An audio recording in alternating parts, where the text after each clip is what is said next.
Hello everybody, this is Fernando for the latest Urban Legends video. This one is actually a very cool one. It was one that I knew about a couple years back based on the release of a certain film, but I thought I would present it here for everybody, considering that this situation is still ongoing right now.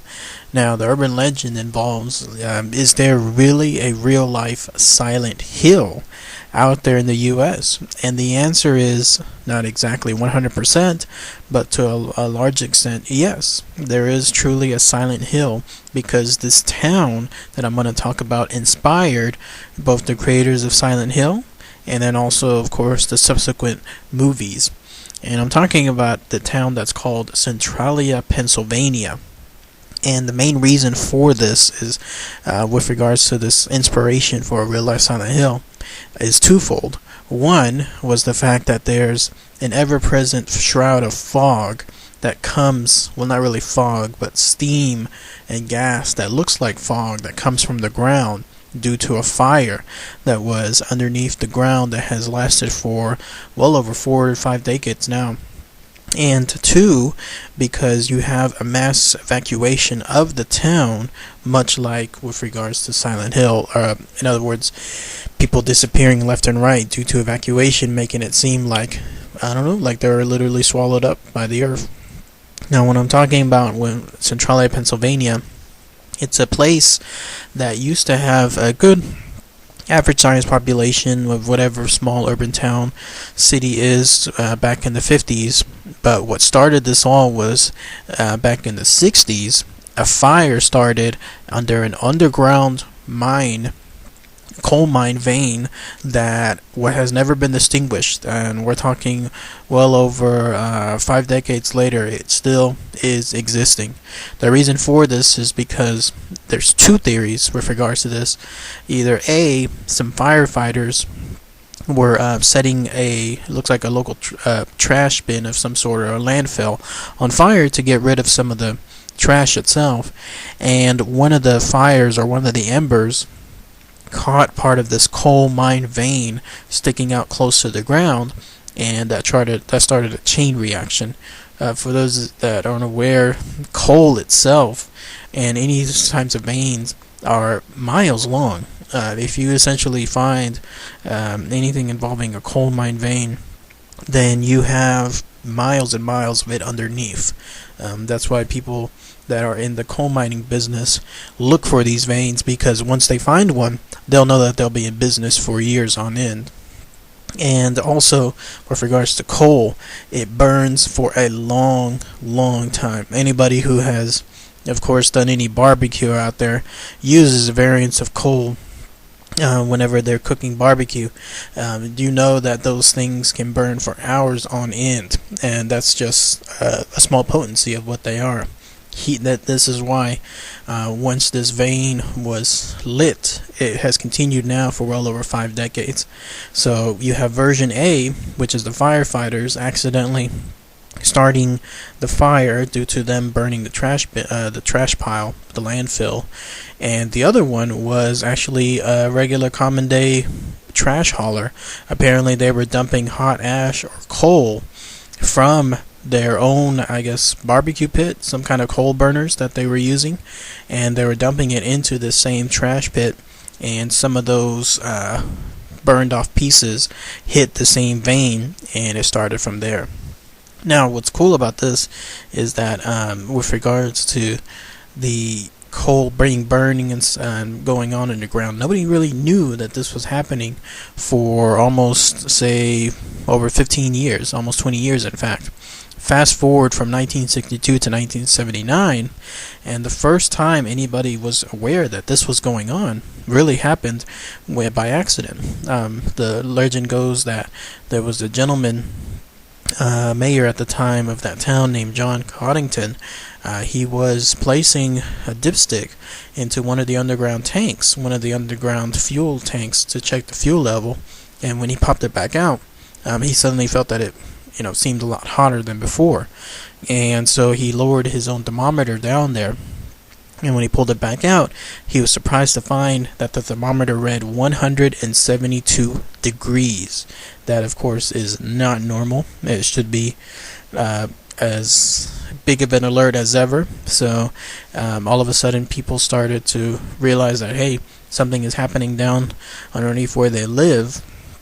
And it culminated with, in 1981, a 12-year-old kid falling down a sinkhole that was created from these fires and essentially being rescued out. This started everything. People started panicking, realizing that, hey, sinkholes can open up underneath them now. This thing is getting very serious, so people started leaving left and right. And a few years later, even Congress came in on board.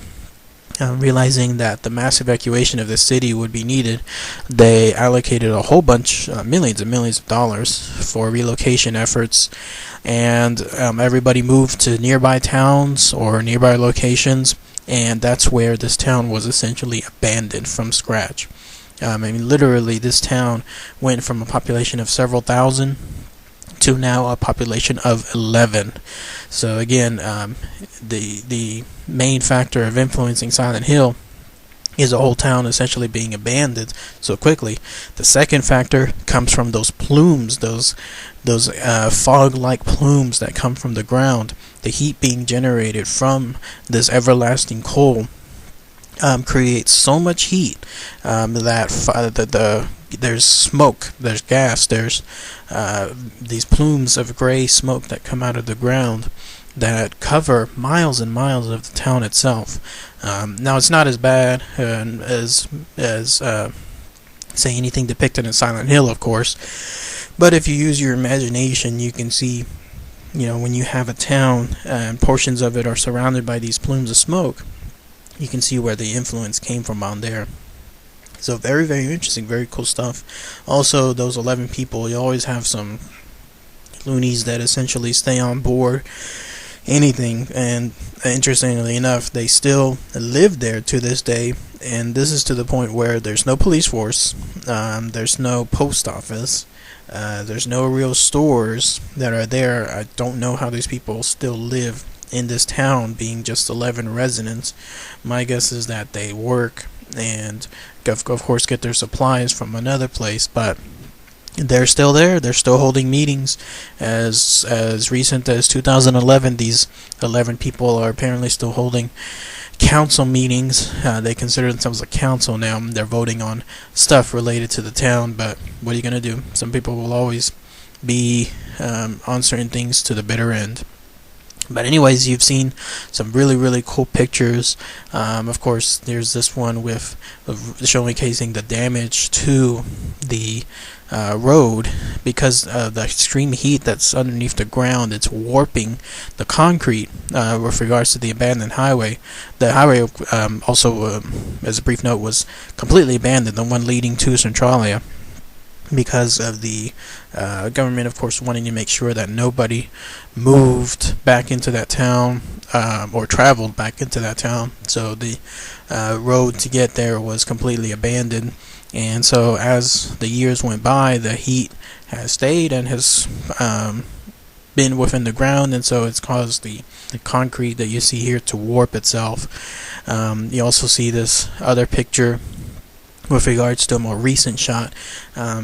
Here's a comparison that shows the original exposed coal mine fire back in 1969, and then here is a picture of the most recent, one of more recent shots, just a few years back, and you'll see that it's still there. It's still everlasting. It's still burning. No different than any other coal fire or anything that you have cooking in a barbecue. That's what's happening right now underneath the ground within Centralia. Very, very cool, very eerie stuff. I mean, this is the kind of stuff where you wouldn't think to yourself, this is stranger than fiction, but yeah, it's there, it's out there.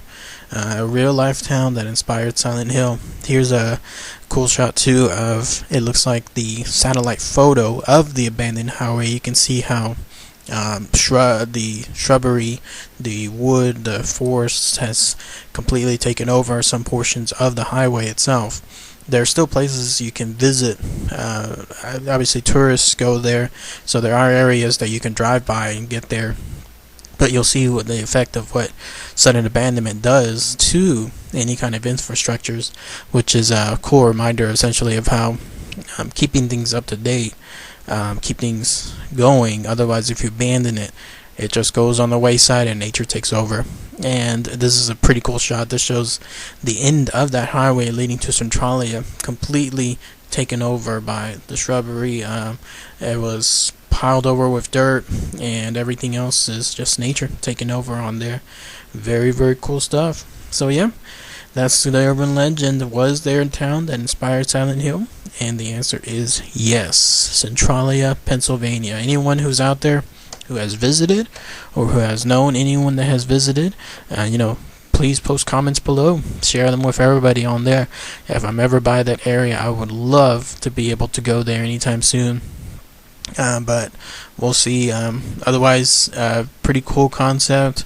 Major inspiration for Silent Hill. Cool to know that there's very unique stuff out there like this. So, as always, thanks again, everybody. Take care. Bye.